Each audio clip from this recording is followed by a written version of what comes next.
ஒரு மனிதனுக்கு அதிகாரம் கிடைக்கலாம், புகழ் கிடைக்கலாம், ஆனால் உண்மையான நண்பன் கிடைப்பானா? அதுக்கு பதில் சொன்னவன் தான் கர்ணன். மகாபாரத போருக்கு முன்பு கிருஷ்ணர் கர்ணனை ரகசியமாக அழைத்து ஒரு அதிர்ச்சியான உண்மையை சொல்கிறார். நீ குந்தியின் மகன், பாண்டவர்களின் அண்ணன்.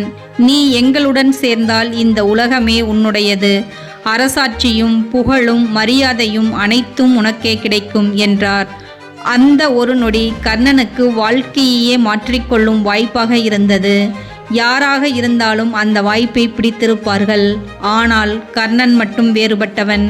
அவன் மனதில் ஒரு நொடி கலக்கம் ஏற்பட்டது. அடுத்த நொடி உறுதியான தீர்மானம் வந்தது.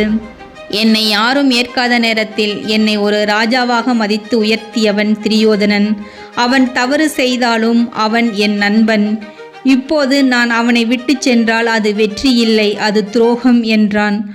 அவன் அறிந்திருந்தான் அவன் பக்கம் தவறு இருக்கிறது என்று. ஆனாலும் அவன் அதைவிட பெரிய ஒன்றை தேர்ந்தெடுத்தான். அது நட்பு. உலகம் புகழையும் வெற்றியையும் துரத்தி கொண்டிருக்கும் போது கர்ணன் நட்பை பாதுகாத்தான். அவன் வாழ்க்கை வெற்றியடையவில்லை என்றாலும் அவன் மனம் ஒருபோதும் தோற்கவில்லை. உலகம் வெற்றி பெற்றவர்களை நினைவில் வைத்து கொள்ளலாம், ஆனால் நட்புக்காக தனது வாழ்க்கையையே தியாகம் செய்த கர்ணனை என்றும் மரியாதையோடு நினைவில் வைத்திருக்கும்.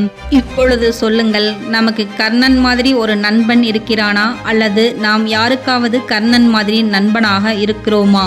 உங்களுக்கு இந்த வீடியோ பிடித்திருந்தால் சப்ஸ்கிரைப் செய்துவிட்டு கமெண்ட் பண்ணுங்கள்.